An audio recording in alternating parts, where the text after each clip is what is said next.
Good afternoon, everybody. My name is Zama Sithole, as Dr. Murcott has let you know.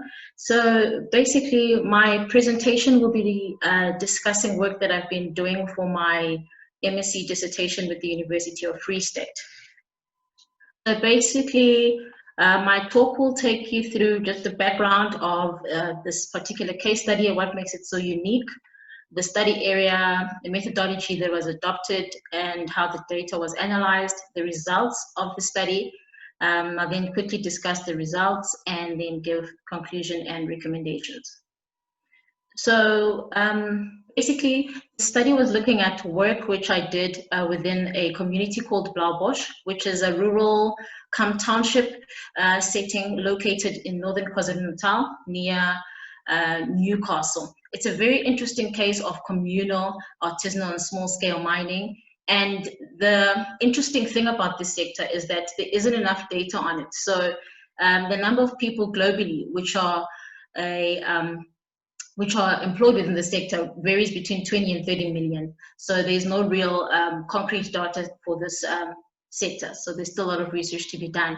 Some countries have tried to formalize and legalize the ASM sector, but currently South Africa does not accommodate for artisanal and small-scale mining from a legislative perspective. This is even though ASM was identified as one of the means to alleviate poverty post-democracy in 1994.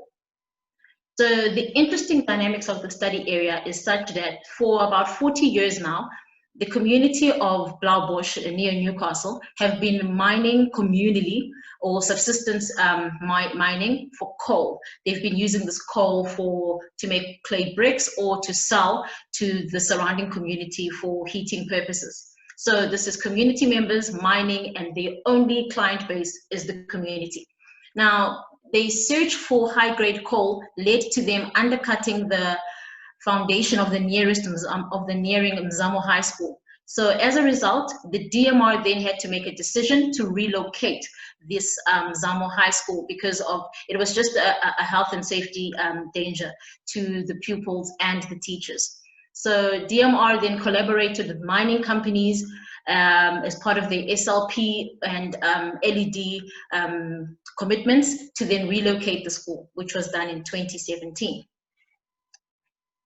So this is just an image which shows spontaneous combustion, which is practically ongoing as the mining operations continue at the Blaauwbosch coal mine. And at the background, beyond the red inserts, you can see the school. So mining is still going on, it hasn't stopped, because for the miners, it is their only source of income.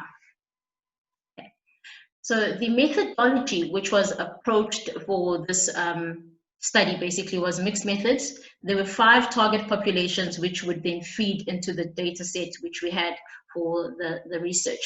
First of all were the miners. So all miners were included in the study. There were 23 miners in total, and then community members which live around the mine itself. So it was like those that live in the radius surrounding the mine.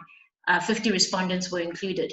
Then the DMR official from the mineral regulation section was also included in the study, and 2 representatives from the local municipality, as well as somebody representing the Mzamo High School, because it was a school that had to be relocated as a result of the presence of these miners. A pilot study was then conducted prior to the main study being done. So this was done on illegal miners that were operating in another mine which is similar. So there are basically something like more than 100 miners that are operating in a communal setting around Newcastle. So miners from another mine were used for the study. And there were 2 field assistants. Thereafter, the literature review was conducted and data was analyzed. Okay.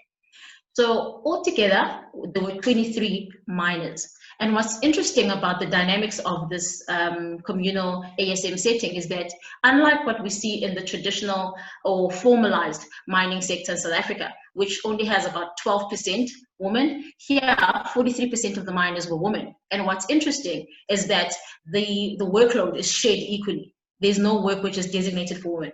And each miner operates as a mine as a mining authorization holder on its own. So person A, person B, person C operates as mine A, mine B, and mine C. So of the 23 miners, only 3 miners earn more than 3,000 Rand. And none of the miners ever earn more than 6,000 Rand. And on average, the miners, each miner has about 8 dependents depending on him. So this then shows just how it sensitizes one to just how important this sector is in terms of poverty alleviation. And in terms of education, once again, it draws back to how desperation and unemployment and lack of opportunities draws people towards this type of mining, where only one miner has a grade 12 certificate. And what was most interesting was that the community members had no issues with the miners being there with doing the actual mining activities. Their only concern was the spontaneous combustion, because they didn't know where it came from or what it was about. But the presence of the miners themselves, they had no issues with that.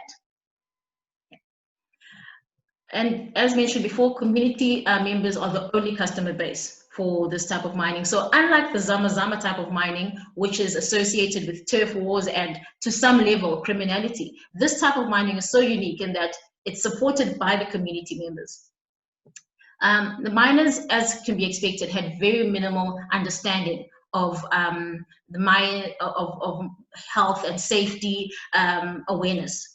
And surface mine drainage could be seen on site. It was very localized though, but the water had a bright orange to reddish tinge, and the miners knew that the water was not potable, but they didn't understand that it was their activities that led to that which we saw in the water.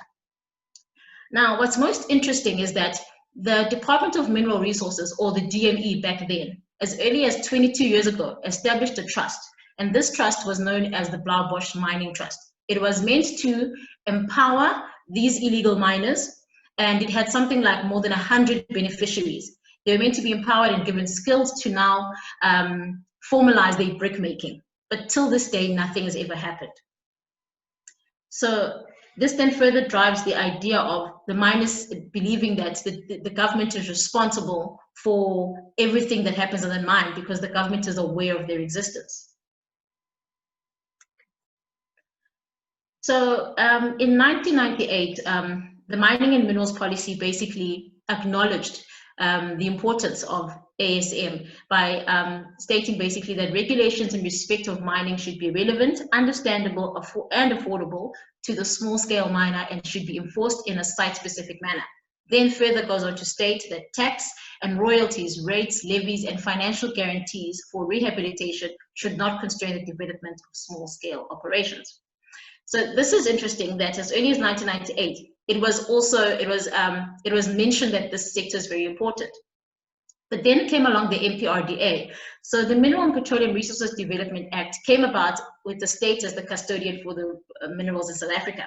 So what that means is, in essence, these minerals are owned by the state. Okay, so it's basically the state's prerogative then to find a way to assimilate this type of mining into the current legislative framework. Okay.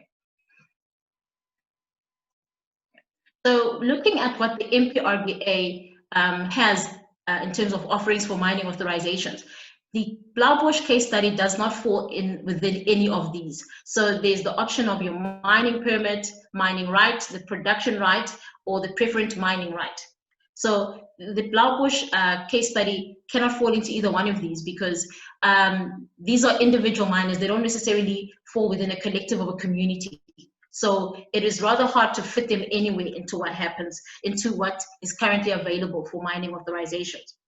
And with that said, it is also very important that we note that the shortcomings of the MPRDA not only hinder the assimilation of ASM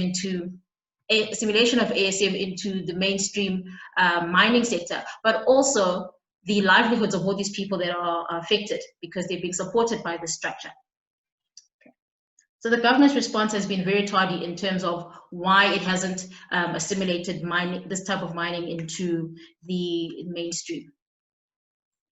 So basically, in conclusion and to offer recommendations, South Africa should learn from other countries that have tried to legalize the sector. Countries like Ghana, as early as 1989, had been looking into how to assimilate or add communal type of ASM into their mining structures. So a SWOT analysis of sort of what has worked for other countries could help South Africa figure out how it could work. And one is, it would be very short-sighted to think that changing the MPRDA to include some form of right for these ASM activities to exist would be the solution, because mining has other legislation that it needs into. You've got the National Water Act with your GN 704, for example, which talks about mining and water. So that would need to be somehow tweaked to include what will be happening in terms of the ASM miners. You've also got to look into what that would mean for rehabilitation and closure. How will this be factored in, taking into account the background and the financial resources available to these miners? So, as stated before, there's very little research done in this into the sector. So it would be advisable that the DMR put in money, fund studies that will then give them more information into understanding the types of ASM that is happening, because there are communal types of mining situations in the Northern Cape, in Pongola, in Nongoma, for example, that we could learn from to understand how to legalize the sector. There are organizations like Mintech who could then offer the skills to help these miners understand environmental protection, mine health and safety, and those sort of things. Thank you.